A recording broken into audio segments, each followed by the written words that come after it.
Hello 2024, Happy New Year my loves. I get it. The start of a new year can feel a little bit daunting. And I know it's so easy to compare yourself to others who had the best year, who's got the most goals. Everyone's sharing their highlight reel right now, and so this is your reminder to be gentle with yourself. You are exactly where you need to be right now. Everyone's on a different journey. I want to take you along. We're going to be doing some goal planning for 2024 together.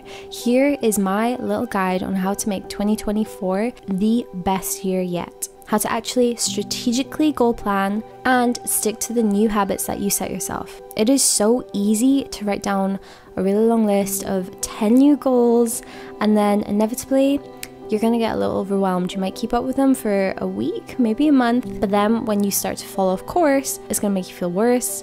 You'll give up altogether, and yep, I've been there. So I'm gonna show you guys my tips and tricks of how to set yourself up for success. This year, we are making actionable goals with systems in place to help us achieve whatever goal it is, no matter how big or how little. Welcome to part one of this little working towards being the best version of you for 2024 series. As you guys know, today we're concentrating on setting ourselves up for success with goal planning, vision boards, setting healthy habits, like all of that good stuff. Now, whilst pulling a bunch of aesthetic photos from Pinterest and sticking them on a board and writing out a bunch of numerical, you know, your dream goals, thinking big, like all of that is good, it's fun. But if anything, this past year has taught me, in order to reach and attain these really big, scary goals we set for ourselves and set up these systems of healthy habits, you actually need to be a lot more strategic and have a plan. And how you show up for yourself on the daily, that's something I really want to improve for 2024. And I have made a better, upgraded, sexier little Notion planner that's gonna help me do that for 2024. My Notion planner is now on sale. I'm so excited. It's on sale on Etsy. I'll leave the link in the description bar, and if you use the code NEWYEAR20, it will get you 20% off. I have purposely been putting off like going through my goals. I'm gonna do it today and we're gonna do it together. I am so excited for a fresh start. Why I even see a point in doing all of this, I think it is really nice to like sit yourself down for an hour, check in with yourself. Remember, if this year wasn't like the grandest year, not every single year has to be a big milestone year where you achieve so much or so much in your life changed. Okay, so here we go. Before we even start thinking about 2024, what we want from 2024, it is so important to check in with yourself and reflect on the past year. Now, don't be harsh on yourself. If the images on your vision board didn't come true, you didn't achieve a load of your goals. Some goals take more time, and that is completely fine. I love to look back on the previous year by doing a little bit of journaling. So in my Notion planner, there are some 2023 reflection prompts. Questions like, list the top achievements or milestones that you reached in 2023. How have your relationships evolved in the past year? How can I change my environment or bad habits to get where I want to be? This is one of my favorite ones to really think about. What habits do you want to break? And then as well, list good habits that actually made a difference. What habits have you managed to keep up with this year and have been worth your time that you want to carry on into the next year? What new things have you learned about yourself? Do you think you've changed over this year? And what were the biggest challenges you faced in 2023, and what did you learn from them? Okay, so I just spent some time going through my little journal prompts, and I feel like it's kind of given me the inspiration to start proper goal planning for 2024. But I thought it'd be nice to get out the house, so I'm gonna take my laptop to a little coffee shop, treat myself to a little coffee. Yeah, just put myself in a new environment to kind of feel more inspired, I guess.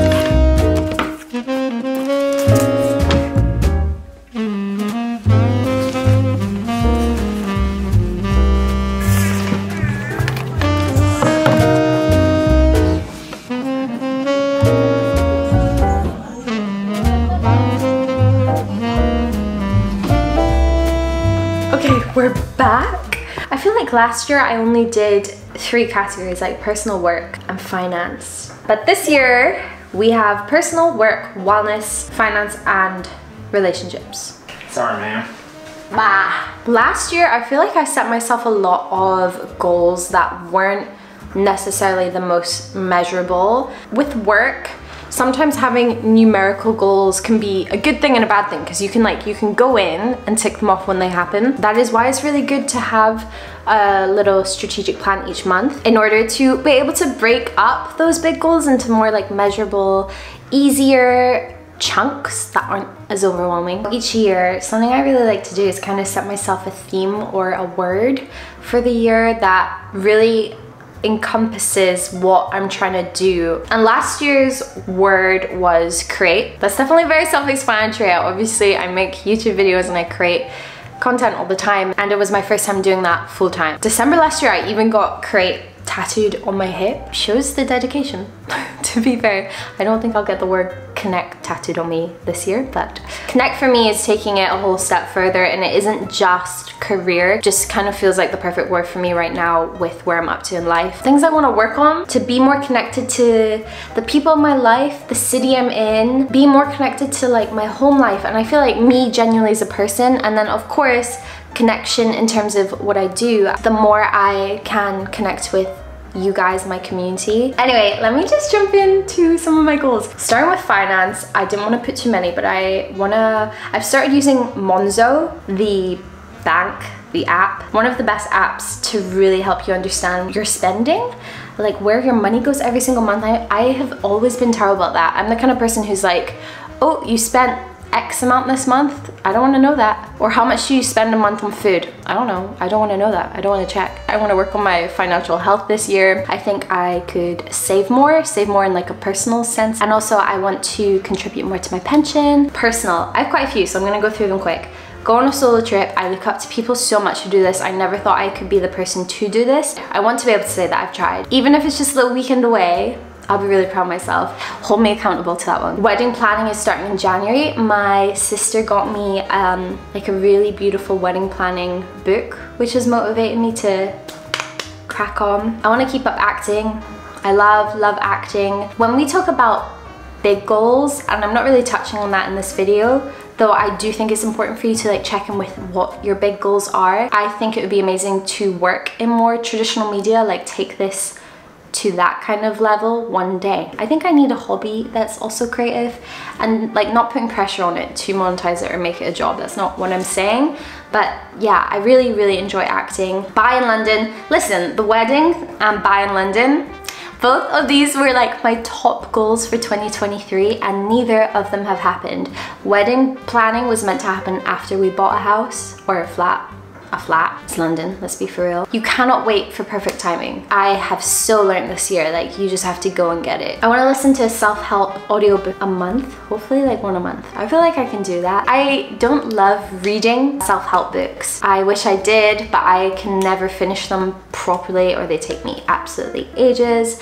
I way prefer reading fictional books. Work on my daily appearance a bit more. Be more accepting of my appearance.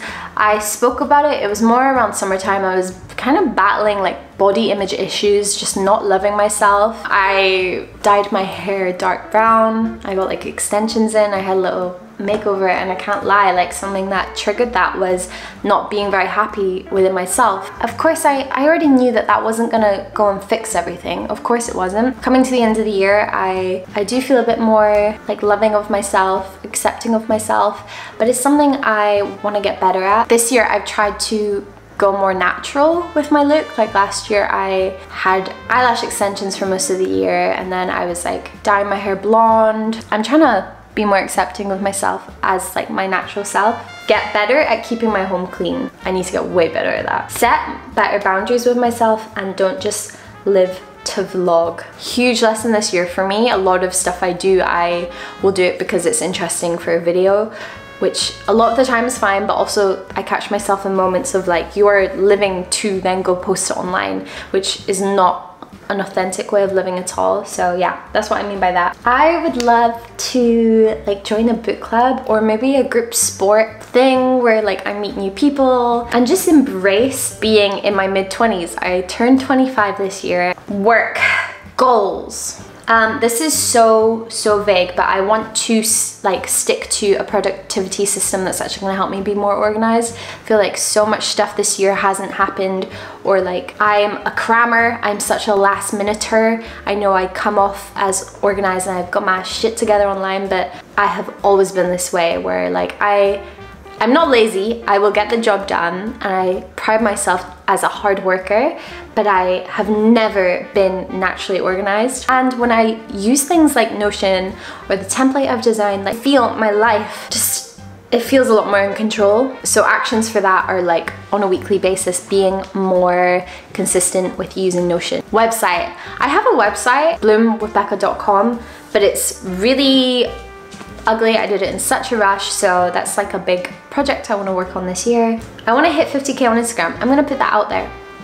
I'm not just gonna say, oh, grow on socials. I'm gonna actually put a numerical number to it. Same with 400k on YouTube. Yeah, whilst growth is not as important for me anymore, it's more about actually building a connection with you guys.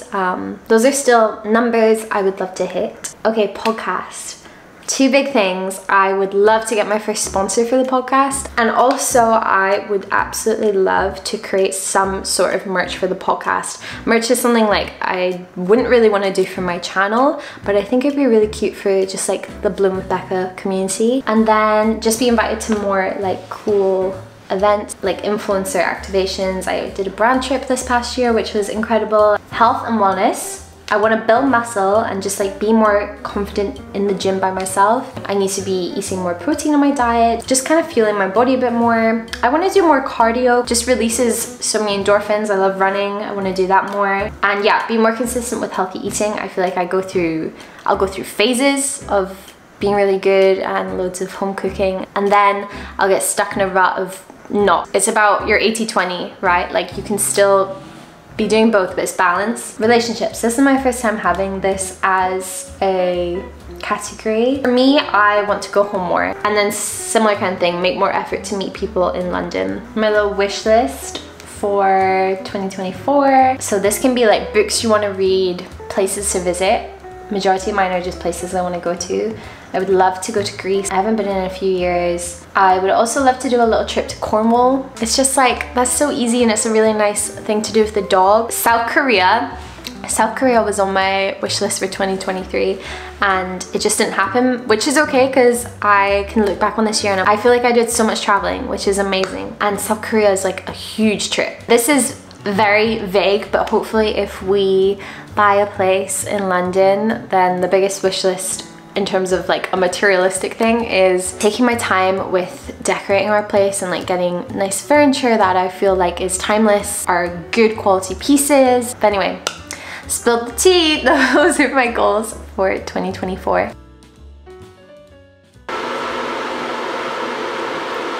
Okay, it's later on in the day, but we're gonna get all cozy and move on to the vision board, which I'm so excited to make. I feel like last year's I definitely tend to just like rush it. I wanted to show you, I got this mug. How cute. This is from Urban Outfitters and it has, I don't know if that's a cat.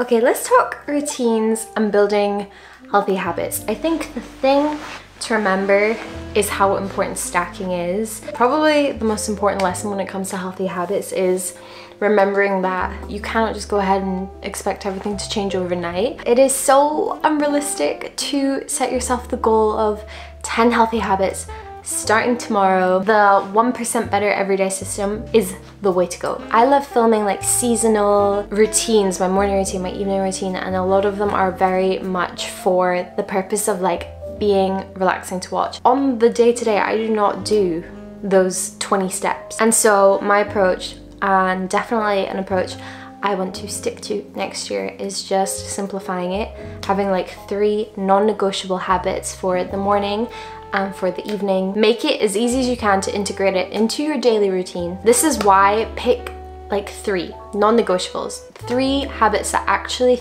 you think are gonna make a really big difference. Say it's like vitamins you want to start taking, a little tip I have is putting it somewhere where you're never gonna miss it in the morning. It's not like the extra effort to think of it or to remember to do it. So something you know you're never gonna forget to do is brush your teeth. Now I know keeping your multivitamins or something by your toothbrush is a little bit weird, but if it is something you do for the first few days, and then you will find yourself getting in the habit of taking it. Getting in the habit the night before to always put your workout clothes out. It's like one less obstacle, one less excuse. Another tip, so important to track your progress, and that's why little habit trackers are really nice. It's a nice sort of reward system, and then also a reminder if like maybe you haven't actually been keeping up with that habit as much as you thought you were. My Notion planner has a habit tracker, or you can literally just write it down in your notes. Using technology is a really good way to like help with actually developing these habits. Okay, so I've decided my 3 non-negotiables for my morning routine. I talk about it in my morning routines, but the amount of mornings where I actually practice this are minimal, and that is 30 minutes no phone, because your brain has just woken up and you want that like easy dopamine. So instead I'm gonna set my sunset lamp on like the brightest setting. Then second habit that I haven't good at this year, it's something I don't do every single morning, and that's take my AG1. And then number 3 is movement. I am not gonna work out 7 days a week. Obviously not. So the days where I want to aim for 4, but the days where I'm not, I want to take Mochi out for like a longer dog walk or do some stretching. Evening, I would love to get in the habit of spending 5 minutes of my evening. This sounds so silly, but I think it will help me massively. Just doing a brain dump and writing out what I need to do tomorrow. It doesn't have to be like my time blocking that can happen in the morning, but the amount of evenings I found this past year where like I don't feel fully finished with my workday, or I'm still thinking about things, or I'm thinking about like how much I have to do tomorrow. I think being a lot more tactical with my planning will help me out a lot. I would love to do a little like half-hour digital detox before bed, and then that's like the perfect time for reading, even if it's just like quality time with Will, doing my skincare without any digital stimulation. Then what I want to try is not talking about work after 8 p.m.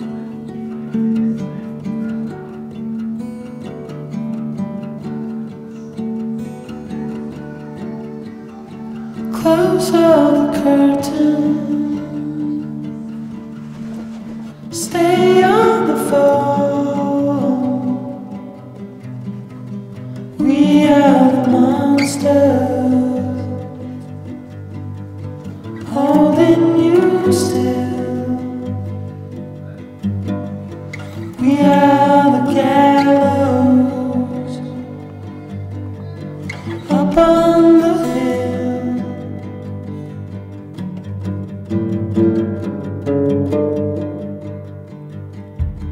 Answer the question. Okay, it's finished. I don't think I've ever thought about every single photo having a meaning behind it. A lot of the time with past years and stuff, I will just literally type in like vision board aesthetic photos into Pinterest, and that's where I recommend. There's like tons of photos going on here, and every single one has been chosen for a reason. Making sure you do put in even a couple photos of you, like photos you really like, whether they're really special moments. For me, I've got like my 25th birthday when we went on the unplugged digital detox cabin trip. I went on a brand trip. I don't know, you should celebrate like how far you've come. It with vision boards and manifestation, it can't just be a thing of like where you're working towards. And if you just stick things on here like $1 million house, those goals are not going to feel attainable. They're gonna feel like 10 years away from now. Frankly, you might feel discouraged. So by popping some of your photos in there, it almost feels like progress. I found Daisy Jones on the 6 was a TV show that I just fell in love with this past year. There's like a little quote from the book. I also read the book this year. I am not a muse, I am the somebody, and of fucking story. There's like some acting stuff, wedding stuff, fitness, wellness goals, little keys for a new home, traveling, even have like a little photo from friends. And remember, manifestation isn't just like wishing for these things to happen, it's training your body and your mind to make these things happen. That's the end of part 1 of this little becoming the best version of yourself for the new year 2024 series. Here's to smashing 2024. I'll see you guys in the next one. We are